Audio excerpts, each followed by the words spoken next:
The topics and opinions expressed in the following show are solely those of the hosts and their guests, and are not those of Pesmo Radio, its employees or affiliates. We make no recommendations or endorsements of any radio show programs or products mentioned on air, on our website, social media accounts, and marketing materials.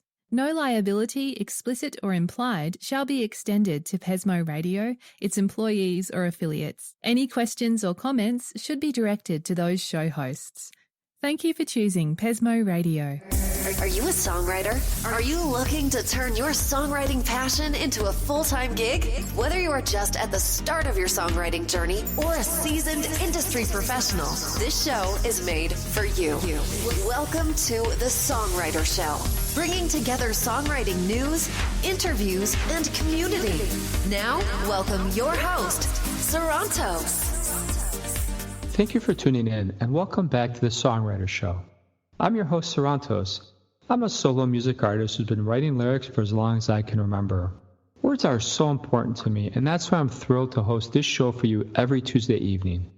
I believe that every song is a story.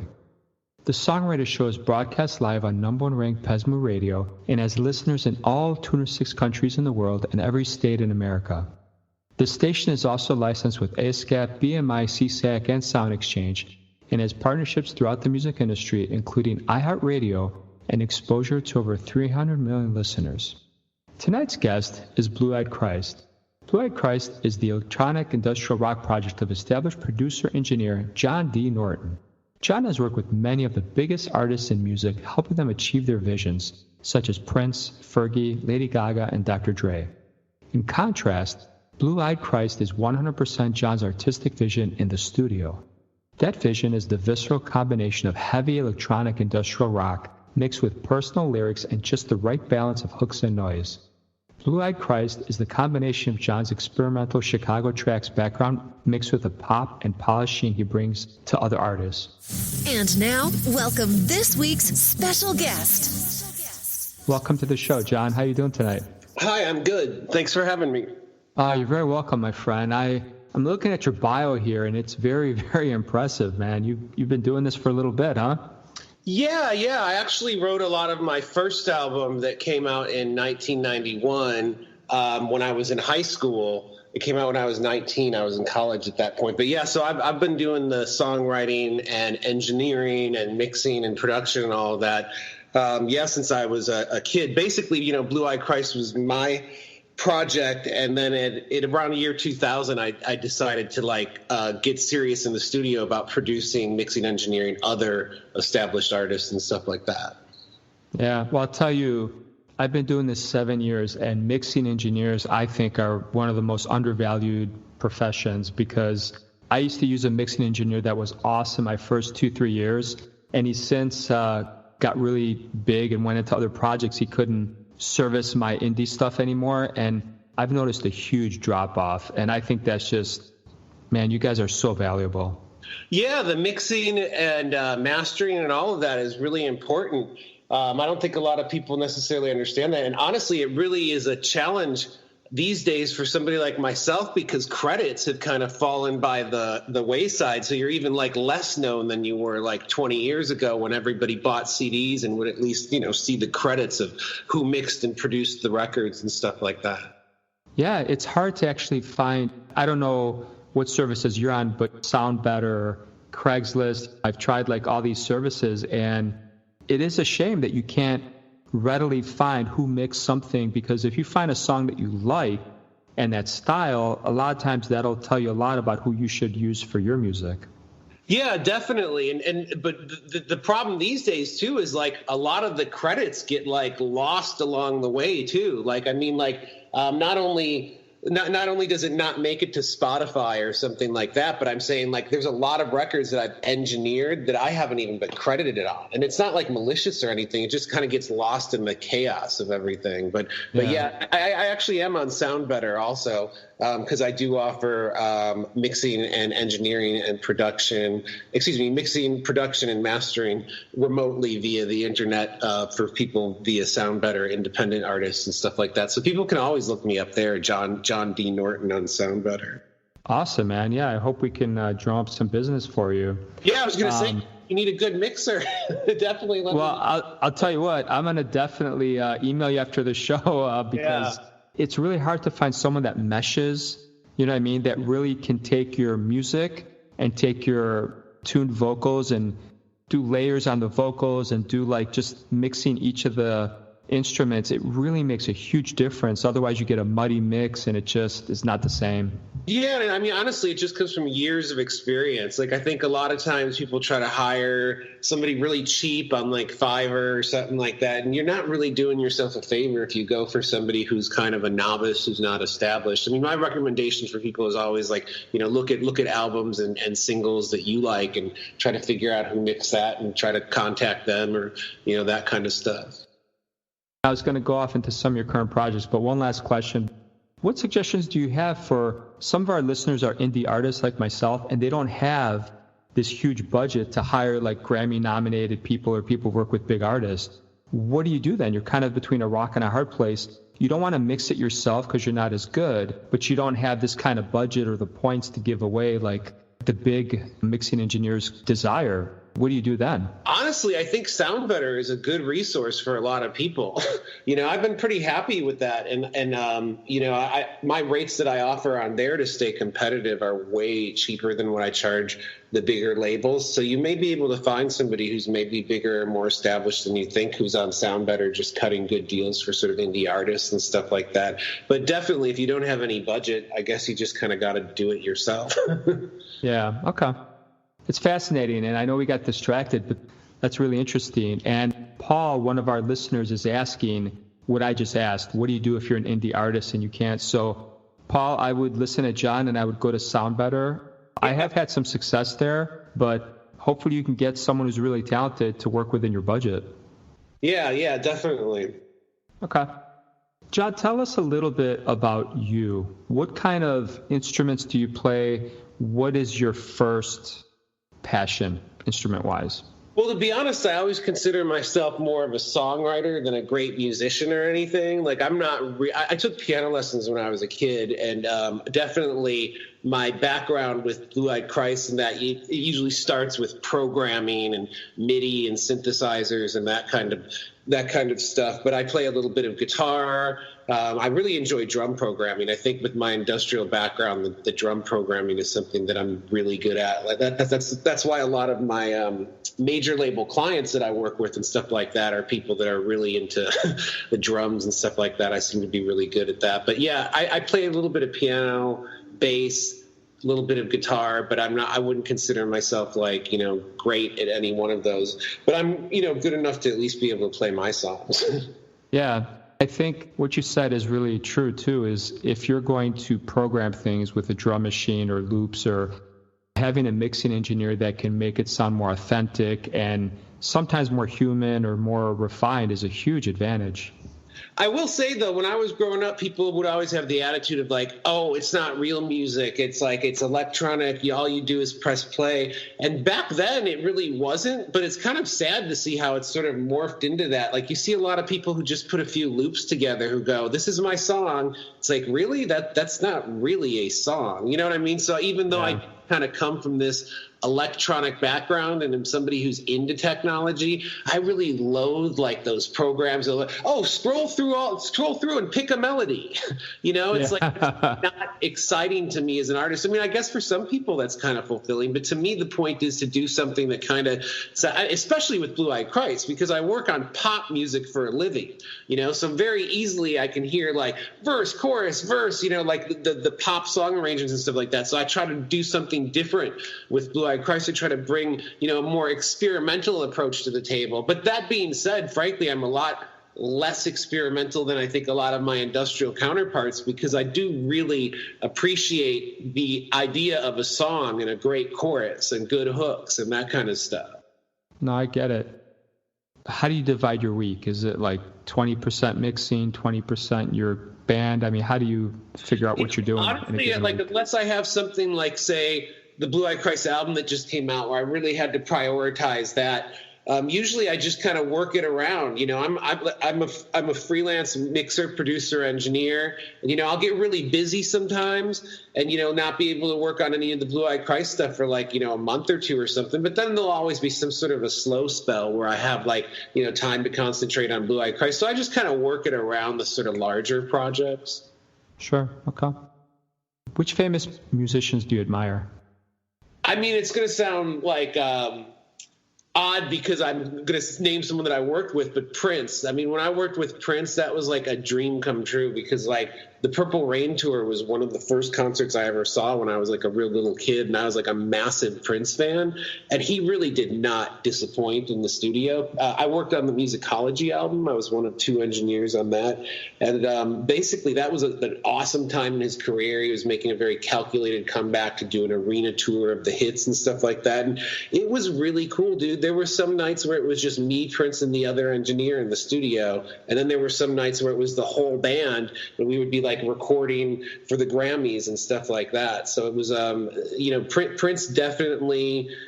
I mean, just the sheer artistic genius of working around somebody like that was just like completely amazing. Yeah, I saw Prince in concert once, and it was after he was the symbol, and he had all that clash, but he gave out his CD for free. Yeah, that's the one. That's the concert. That was the Musicology tour. Was it like a big arena? It was so cool. The crazy part was I got the gig working with Prince, and he had been laying really low before that, like just releasing these like Jehovah's Witness EPs of like weird instrumental jazz stuff and stuff.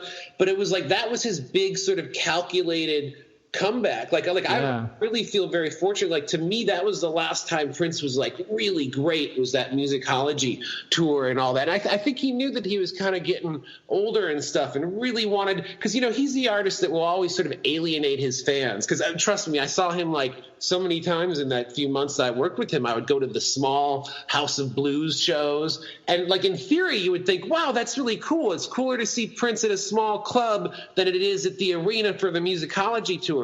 But the arena, he was giving the fans what they wanted, the hits and stuff like that. And those when he would do the House of Blues shows, it would just be like, again, it would just sort of be jamming and like stuff that he wanted to do, like obscure jazz covers and stuff like that. Like that guy honestly just really loved to play. He just lived and breathed music, honestly. So somebody like that has to be at the top of my list. Yeah, and I think, I don't remember, it was probably around 2004 or so, but I remember the synth guy, piano, on his tour.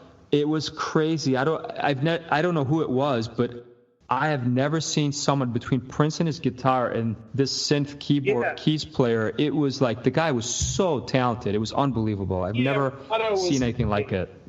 Yeah, I'll tell you, that Musicology tour, they hooked me up with like front row at the Staples Center, and you would think like an arena show, it would be like, oh, not that cool. But I was like, oh my God, he made that show like so intimate. And I believe that was a show that was in the round also. So even though it's front row, it's like, he's turning around the other 3 front rows too. Yeah. But what I'm saying is he knew how to work the crowd and make that like feel very intimate. It was like, that honestly, that was a great.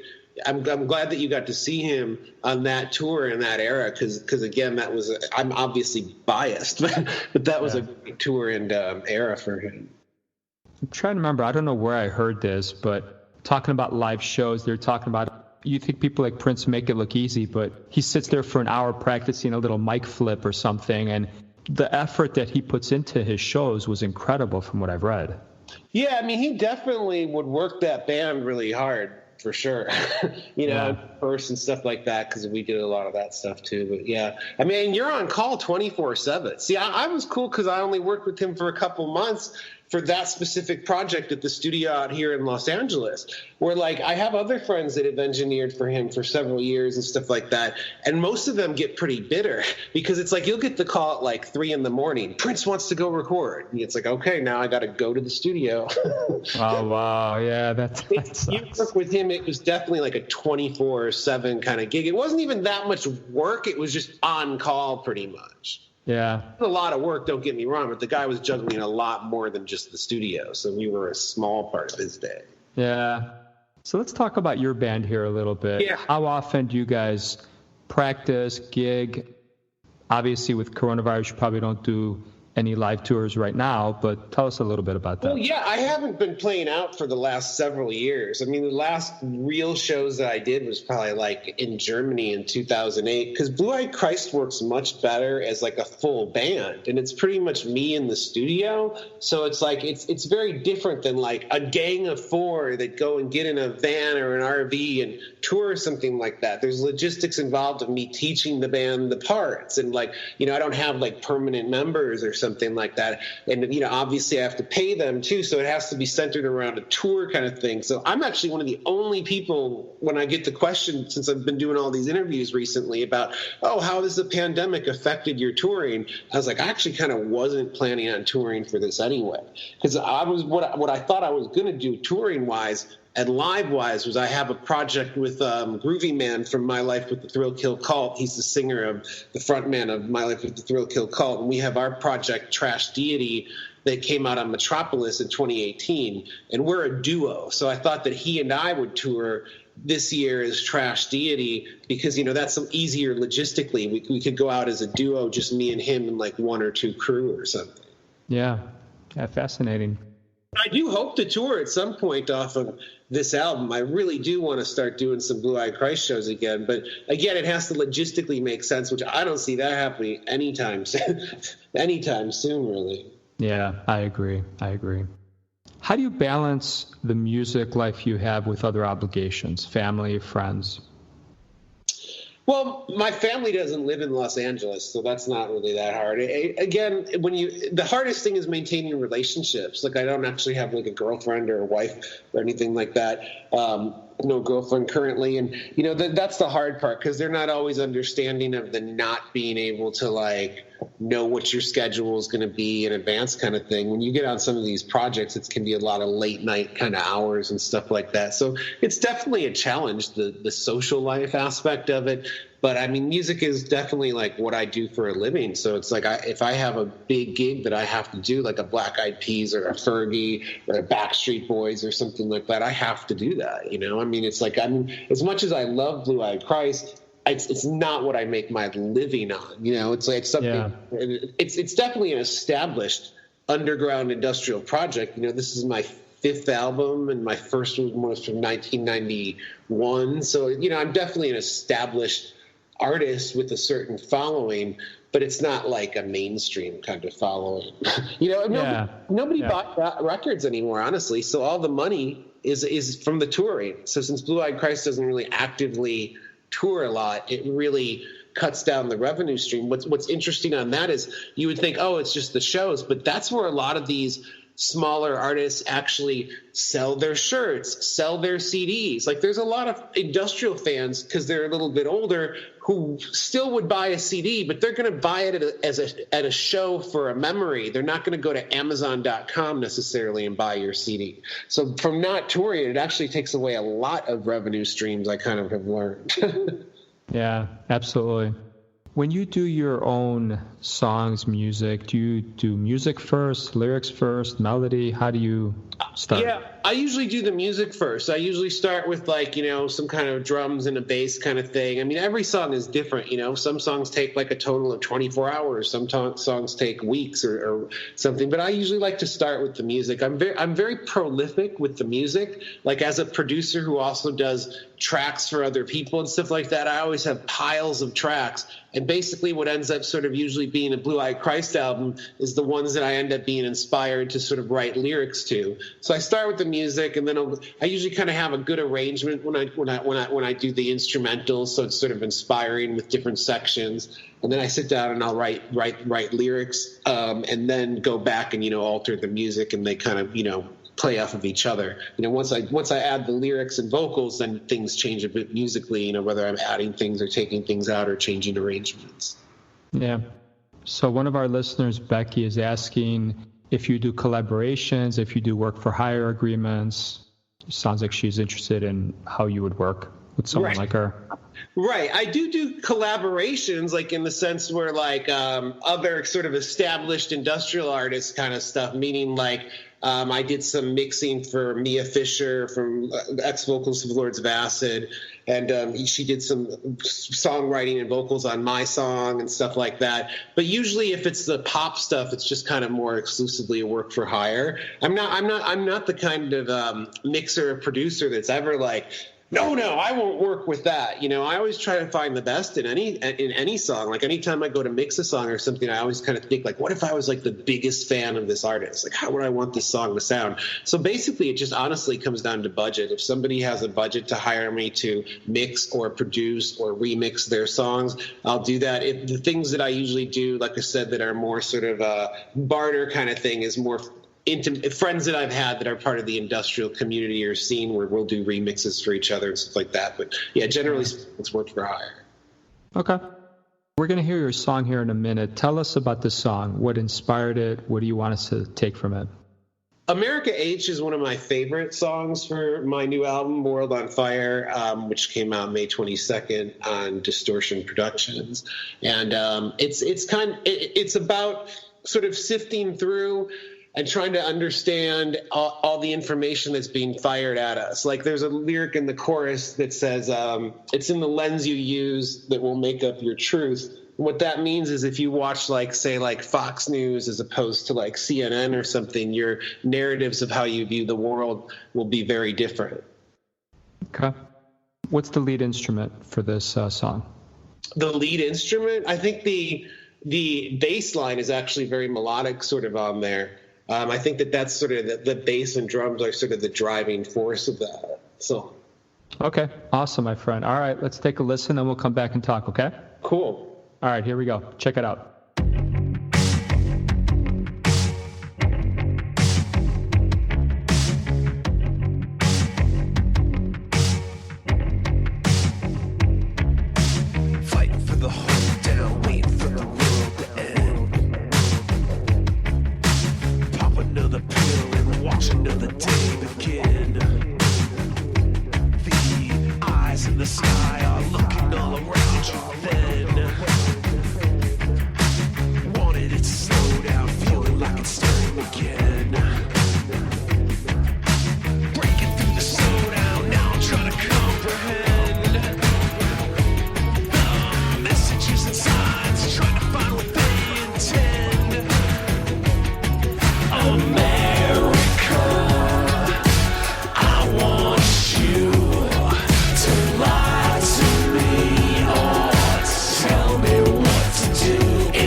Well, that was very, very cool, man.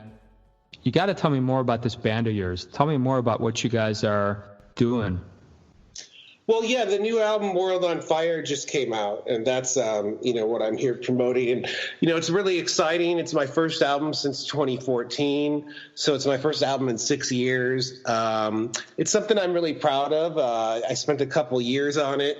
It's interesting because your show is a songwriter show, and what really actually dawned on me with this album was how, when you write a song, art morphs and changes over time. It's not just what your meaning is.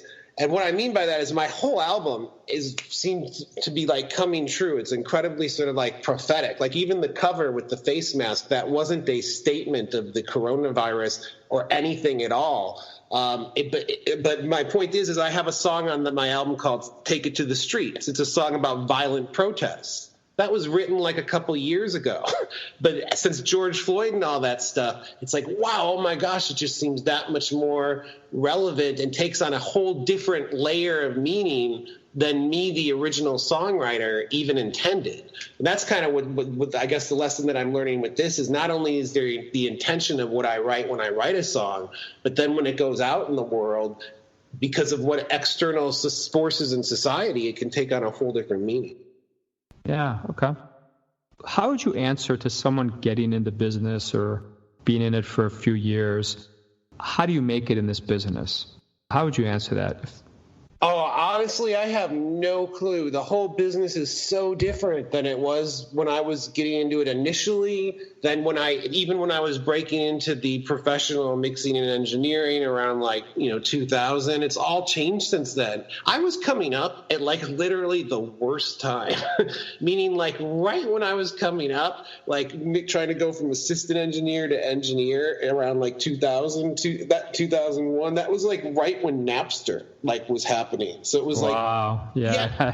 It was crazy because within a period of a year, I saw the whole industry shrink by about 3/4. Everything is supply and demand.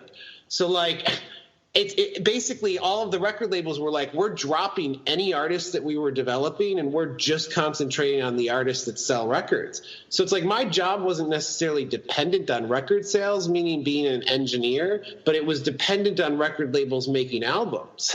So when they stopped making that many albums, it's suddenly you have, and coupled with that, this is the craziest part is everybody now is I'm an engineer, I know Pro Tools, because back when I was coming up, you sort of were mentored. You'd get a job at a studio as a runner, and then work your way up to an assistant engineer, and then work your way up to engineering. And it was very handed down. It's like I said, it's very different now. But I don't know how artists or mixers or engineers or anybody can cut through the glut of product out there, of people competing for the jobs. It's very competitive, the music industry. Sometimes I'll meet people that are sort of entrepreneurial who want to get into the music industry, and I'm this is not the industry that I would get into if my goal was to make money quickly. Yeah, that is very true. There's probably, you could just put your money in the stock market and it'd be probably a lot more likely to grow than if you put in the music business. I wonder what the future is going to be, frankly, because as I mentioned, all of the money has shifted to the live shows, where back when I was coming up, all of the money was from selling CDs and records. So now that we're so dependent on these live shows and nobody can go out and tour, how do these artists even make a living? Honestly, even before the pandemic, we've seen the erosion of the middle class of the music industry. Just like a lot of America, meaning that the middle class has been disappearing. It's also been disappearing from the music industry as well. Basically what I'm saying is you have these artists at the top that are the ones that I work with, and then you have hobbyists. You don't really have a middle class a lot of the industrial artists are actually the middle class of that, meaning that they actually make their living doing that music and don't have day jobs, but it's hard. It's definitely harder than it was. Yeah, no, I totally hear you. I like to ask everybody on the show about scams. Anything you want to warn us about that's common out there, or anything you've fallen for, just so we can protect each other? mean, I haven't really fallen for much, but I do. Some of the people, the independent artists, when I mix their songs, they'll be like, oh, I sent it to this company and they're really interested. And they're interested in like them paying them to like promote their song or something. So I think people just have to be careful, because I think there are a lot of legitimate businesses out there that you can hire to help promote your song or your album or whatever. But I also think there's a lot of people who will scam and play off the naivete of new artists and kind of go, oh, I love that, and play off of their ego. Oh, you love my music? Yeah, just give me X amount of money and I'm going to promote it for you. You know, where it's, they just have to be careful of the ulterior motives, because it can be hard, especially when somebody's sitting there telling you that they really like what you do. And that's part of, I think, what experience gets you, right? It gets you the right doors to knock. And if you have $1,000 to spend on Spotify, knowing the right, you know, where the labels put the money, as opposed to the people that are full of fraud and they're not going to get you anything except bot play. So yeah, I think exactly. That's the difficult part to this, is you've been in the business a long time. You probably have more of a clue of legitimate friends or people in the business than someone that just started. Yeah, I mean, I'm also part of a sort of scene in a culture, that whole industrial sort of thing. What's weird to me is the people who like want to hire promoters just to get like likes on Facebook or Instagram or whatever, where it's like, really, that's why you do music, just to like get paid to get somebody to randomly say that they like your stuff? Like, my point is to have a connection with people. See, I'm best known for my song from 1991 called Catch My Fall, which had all these suicide samples and was about suicide. So I'm very used to like having this very personal connection with my fans. Like 9 times out of 10, 99 times out of 100, when somebody contacts me, it's about their personal connection with that song, be it their mother killed themselves or they felt like killing themselves or something. And I really value that. Like, as an artist, I actually really think it's cool that like that I have these fans that have been affected in this sort of way. I don't really give a shit about, I have X amount of likes from a bot. Like, how is that fulfilling to you as a songwriter? I just don't. Yeah, I agree with you completely. And I've been doing this 7 years, and I got to confess, when I first started, I did try some marketing and some things that I realized are completely worthless. Someone liking your song is completely worthless because it doesn't translate to them buying it. It doesn't translate to them wanting to come see you at a concert. Exactly. So a connection is so much more valuable. Yeah. I mean, if it was like a promoter who's promoting to my audience, because Blue Eyed Christ isn't the biggest industrial band. If you can get my music to people who like Nine Inch Nails and Thrill Kill Cult and all those other great artists, that's useful to me, not a bot or just somebody who knows nothing about that scene just randomly liking a song. Yeah, I agree with you. I completely agree with you. What kind of connection are you trying to establish with your fans now with your band and this new CD you just put out? I mean, this has been a really cool one because, like I said, it seems so prophetic. Like, everything is sort of coming true. So it's like, I really did want to get this album out because it seemed like so timely and important, you know, like I said. So I honestly think that this album has really been resonating really great with my fan base and my audience, because it sort of ended up speaking about this universal stuff, the sort of zeitgeist of these cultural shifts that we're sort of going through right now.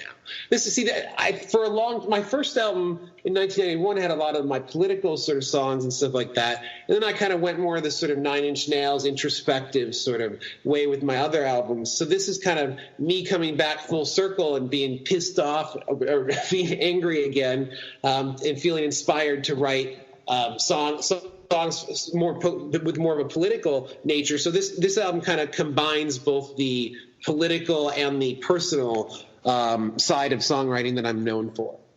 Yeah. So one of our listeners, Pam, asked a simple question, which I know you're going to love to answer.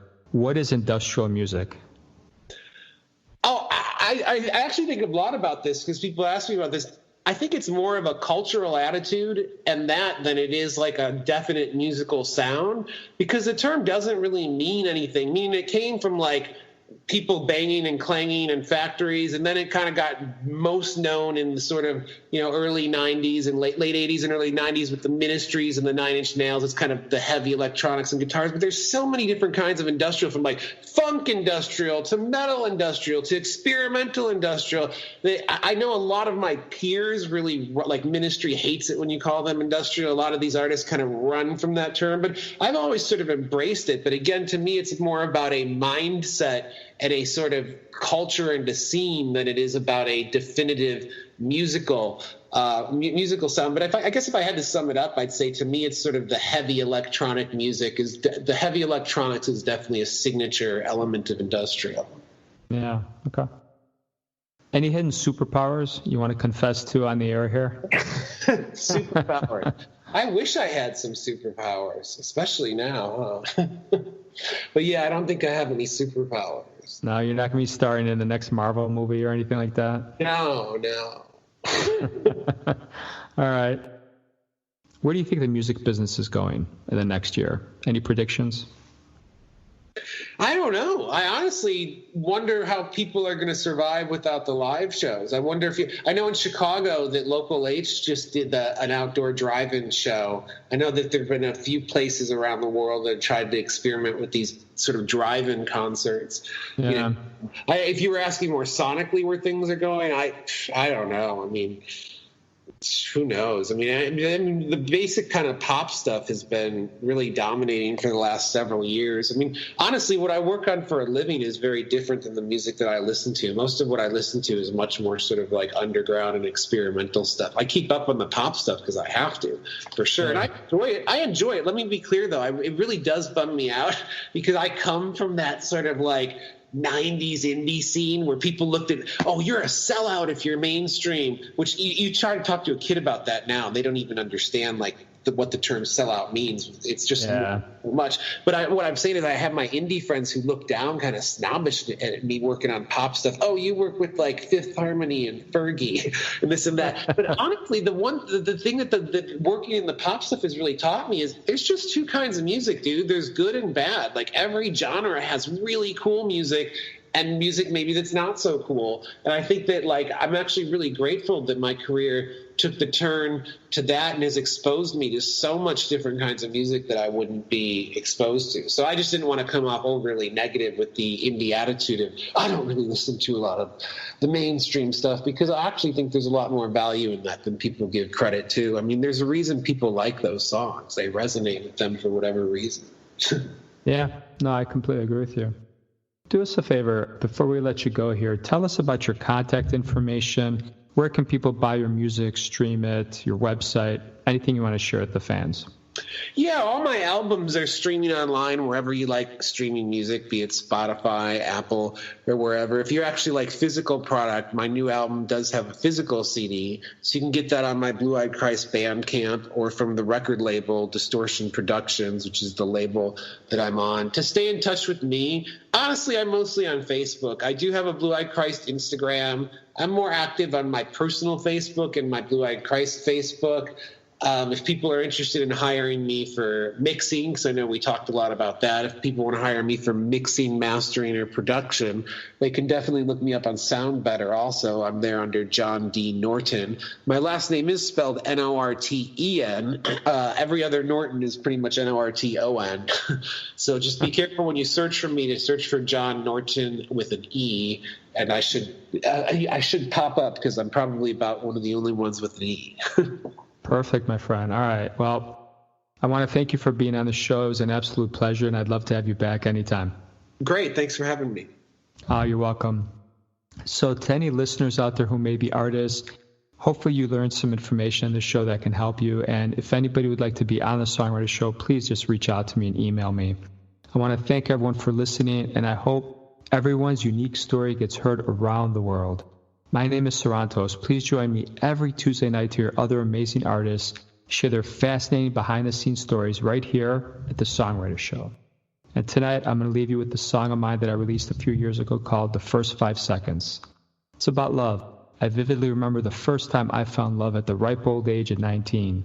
There was just this crazy electricity in the air, and the moment seemed magical. It's a ticking time I'll never forget.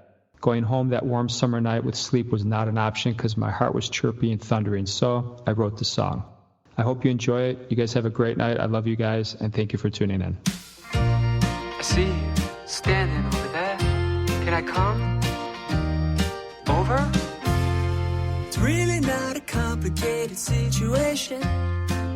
Story's been told many times before. Boy meets girl, fixation, flirtation, persuasion, sensation. It happens all the time. All the time. The very first moment is perfect. There's a sudden sparkle in the air. In the air. It's crazy hard to define or forget. A picture in your mind for life. First 5 seconds, it's like bathing in sunshine. Nothing more magical, charming, supernatural. The first 5 seconds. Such a please, pretty please. After the initial anticipation, they both gather their self-control. Start to make some playful conversation. It happens all the time. First 5 seconds, it's like bathing in sunshine. Nothing more magical, charming, supernatural. The first 5 seconds. Hearts are racing. I'm wondering if the feeling's gonna last. I'm saving that moment in time. It's a happy, happy ride.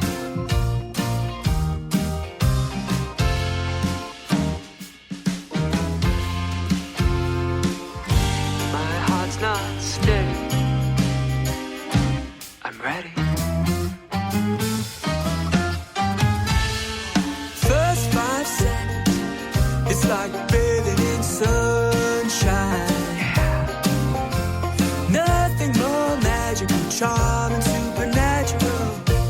The first 5 seconds. Good vibes fill the air as they play the game. Ooh. Yeah. Can I touch it, please? Pretty please. It's the first 5 seconds. Come on. I don't even know if I'd last 5 seconds with those hips and those lips. Damn those hips. Damn those lips. Ooh. First 5 seconds, it's like bathing in sunshine. Nothing more magical, charming, supernatural. The first 5 seconds. Hearts are racing. My heart's racing. Is your heart racing? It's just so Nothing damn more magical, charming, You're so freaking supernatural. supernatural. The first 5 I seconds. can't last 5 seconds. Damn, you're hot. Damn, you're hot. Thank you for listening to The Songwriter Show. To keep the momentum going, head over to www.songwritershow.com and join our free music community of artists, songwriters, and producers. That's www.songwritershow.com. Thank you for choosing Pesmo Radio.